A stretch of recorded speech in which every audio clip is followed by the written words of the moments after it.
ہم شکایت کر سکتے ہیں کہ پھول کے ساتھ کانٹے ہیں، لیکن ہم شکر بھی تو کر سکتے ہیں کہ کانٹوں میں پھول کھلے ہیں۔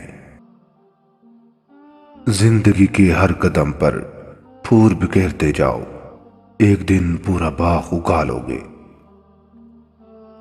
صورت بغیر سیرت کے ایسا پھول ہے جس میں کانٹے زیادہ ہوں اور خوشبو بالکل نہ ہو۔ خدا بڑی بڑی سلطنتوں سے خفا ہو سکتا ہے، لیکن چھوٹے چھوٹے پھولوں سے کبھی ناراض نہیں ہوتا۔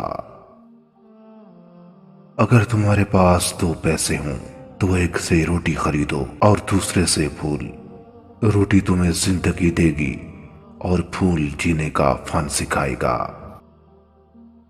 پھول مر جاتے ہیں لیکن کانٹے زندہ رہتے ہیں۔ بری صحبت سے تنہائی اور تنہائی سے علماء کی صحبت بہتر ہے۔ نیکی کا ارادہ بدی کی خواہش کو دبا دیتا ہے۔ جو شخص منافق کی منافقت سے آگاہ نہیں، وہ ضرور اس میں گرفتار ہوگا۔ زیادہ خوشحالی اور زیادہ بدحالی دونوں ہی برائی کی طرف لے جاتی ہیں۔ جو شخص تم سے دوسروں کی برائی کرتا ہے، وہ یقیناً دوسرے لوگوں سے تمہاری برائی بھی کرتا ہوگا۔ اس کی عادت ہو چکی ہے، جب تک وہ ایسا نہیں کرے گا اس کو سکون نہیں آئے گا۔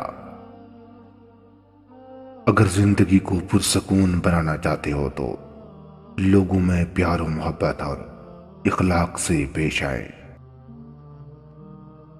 جب وقت انسان کا خراب ہوتا ہے تو سب سے پہلے اس کو اپنے ہی چھوڑ جاتے ہیں۔ بہت سی دنیا میں ایسے لوگ بھی رہتے ہیں جو حالات کی تنگی کی وجہ سے اپنی بات نہیں کرتے، حالانکہ ان کی بات میں دم ہوتا ہے۔ جب آپ پہ برا وقت آتا ہے تو سب سے پہلے یہ تین لوگ آپ کو چھوڑ دیتے ہیں۔